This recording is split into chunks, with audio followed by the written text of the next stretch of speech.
Today, we're delving into a topic that might make you grateful for the marvels of modern sanitation and public health.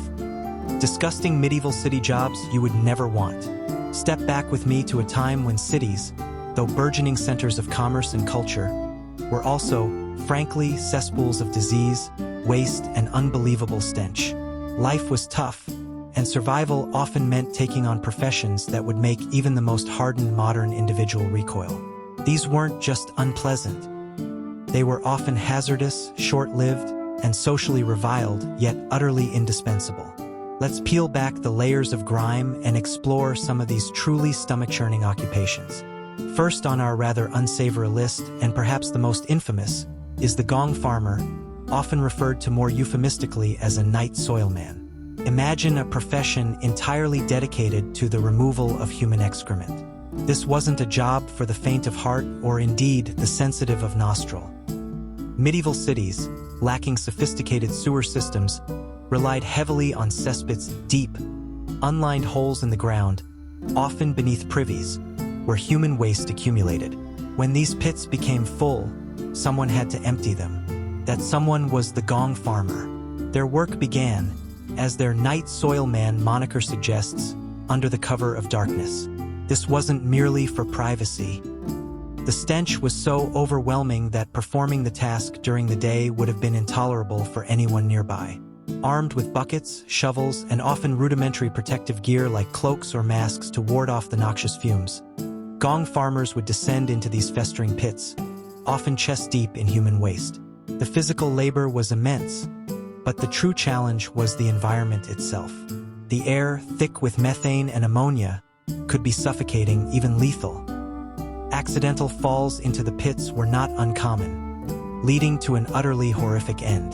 The waste, once laboriously scooped out, was loaded onto carts and transported outside the city walls, usually to be dumped into rivers or fields, inadvertently creating new environmental and health hazards. Despite the utterly repulsive nature of their work, gong farmers were surprisingly well paid. The danger, the extreme unpleasantness, and the essential nature of their service meant they could command higher wages than many other laborers.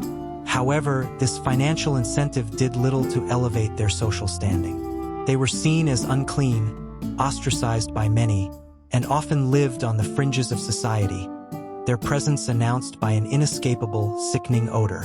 Think about that the next time you flush a toilet. It's a luxury that untold generations of gong farmers fought for, one shovel load at a time. Next, let us turn our attention to the unsung heroes, or perhaps anti-heroes, of the medieval textile industry, the fullers. While the term fuller might sound innocuous, their methods were anything but.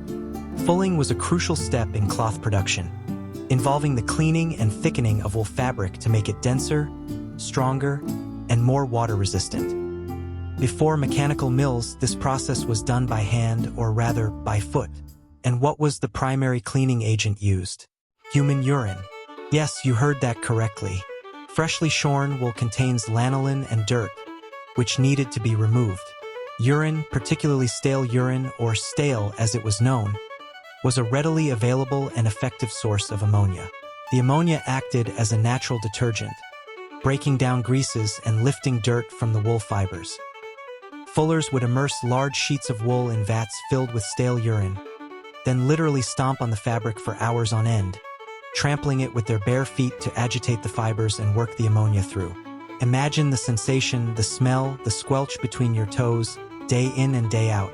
The air in a fulling mill would have been heavy with the acrid scent of ammonia and damp wool, a truly pungent combination. The fulling process also involved bleaching and sometimes dyeing the cloth, which often used other equally unappealing organic materials, but it was the urine-soaked stomping that truly defined the fuller's daily grind. This job, like the gong farmers, was vital to the economy, producing the high-quality woolen cloth that was a cornerstone of medieval trade. But the fullers themselves, constantly working with bodily fluids and often covered in the remnants of their work, occupied a humble and largely unglamorous position, forever marked by the unique aroma of their trade. Continuing our tour of aromatic medieval professions, we arrive at the tanner. If you thought the fullers had it bad, prepare yourself. Tanning was the process of transforming raw animal hides into durable leather, a material essential for everything from shoes and belts to armor and bookbindings. It was also one of the most notoriously foul-smelling industries in any medieval town. For good reason, tanneries were almost always located on the outskirts of cities, often downwind and near a water source, simply because the stench was unbearable to anyone living nearby. The tanning process began with the arrival of raw animal hides, often still bloody and covered in flesh and hair. The first step was dehairing, which involved soaking the hides in pits filled with a solution of lime and water, sometimes supplemented with dog or pigeon dung. The enzymes in the dung helped to loosen the hair and break down the fats. Next, the hides were scraped clean of any remaining flesh and hair using curved knives, a gruesome, slimy task. Then came the actual tanning, which involved soaking the hides for months, sometimes even a year, in large vats containing a concoction known as tan liquor. This liquor was made from ground oak bark or other vegetable tannins, but crucially, it was also often mixed with animal urine and, yes, more animal dung, particularly dog excrement, known as pups or bait. The ammonia in the urine and the enzymes in the dung helped to soften the hides and prepare them for absorbing the tannins, making them pliable. Imagine the atmosphere in a medieval tannery. Open pits brimming with rotting hides, animal waste, and noxious chemicals, all simmering under the sun. The air would have been thick with the cloying smell of decay, putrefaction, ammonia, and lime. Tanners frequently suffered from skin diseases, respiratory issues, and infections from constantly working with putrid materials.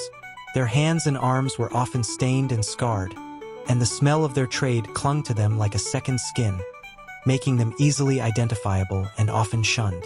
Despite their critical contribution to the economy and daily life, tanners, like gong farmers and fullers, were rarely seen as anything but coarse, smelly, and necessary evils. Let's not forget the dangers lurking in the shadows of every medieval city, and the professionals tasked with addressing them, the rat catchers. While perhaps not as overtly disgusting as wallowing in human waste or animal carcasses, the rat catcher's job was fraught with a unique kind of peril, disease.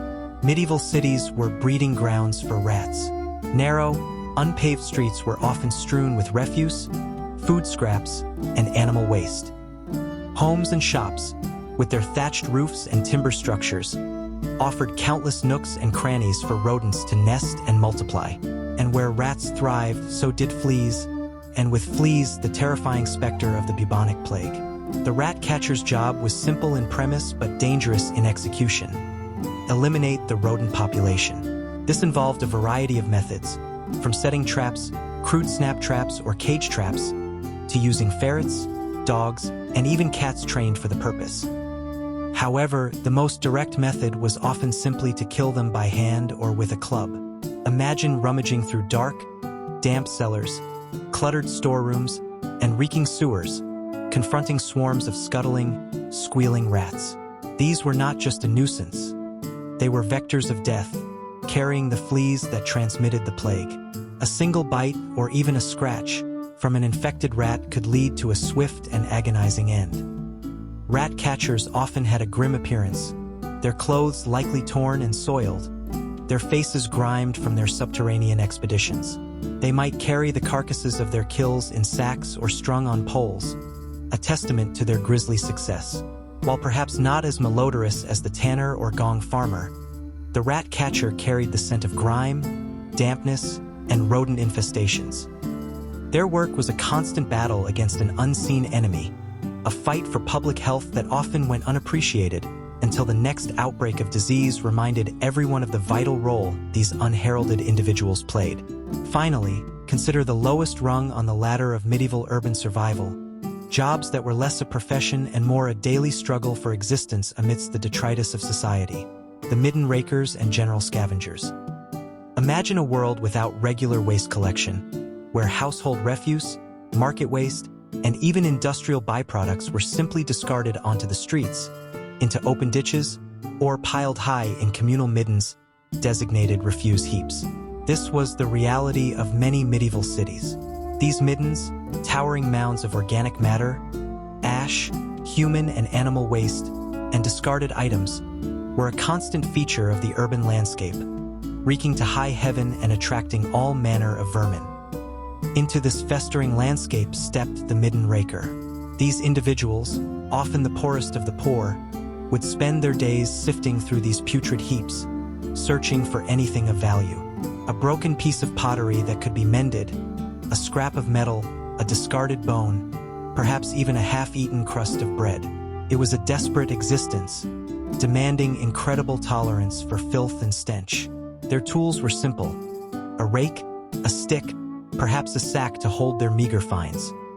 They would wade through layers of decay, their clothes stained and ragged, their hands often bare, exposed to every kind of bacterium and disease. Beyond the middens, general scavenging was a common sight. People would pick through market waste for spoiled food, search riverbanks for washed-up refuse, or simply wander the streets, ever vigilant for anything dropped or discarded that might fetch a small coin or provide a meal. This wasn't a choice. It was often the only means of survival for those with no land, no skills, and no family support. The life of a scavenger was one of constant exposure to disease, hunger, and social contempt. Their bodies were often gaunt, their faces lined, and their presence a stark reminder of the harsh realities of medieval poverty. Their office was the entire city, and their income was dictated by what others threw away. These disgusting medieval city jobs, the gong farmer, the fuller, the tanner, the rat catcher, and the midden raker, offer us a pungent glimpse into the daily realities of urban life in a bygone era. They remind us that for all the romance we might attach to the medieval period, it was a time of immense hardship, demanding a resilience and a tolerance for the unsanitary that is almost unimaginable today. These were not glamorous professions, but they were absolutely vital, underpinning the very fabric of medieval society. They highlight the stark contrast between the challenges of life then and the comforts we often take for granted now. So, the next time you enjoy the convenience of modern plumbing, the cleanliness of your clothes, or simply walk down a paved, refuse-free street, spare a thought for the forgotten individuals who once performed these truly disgusting, yet absolutely essential medieval city jobs. If you found this journey through the grimy underbelly of medieval life as fascinating as I did, please consider giving this video a like and subscribing to the channel for more historical explorations. And do let me know in the comments below what other forgotten corners of history you'd like us to uncover in our next discussion.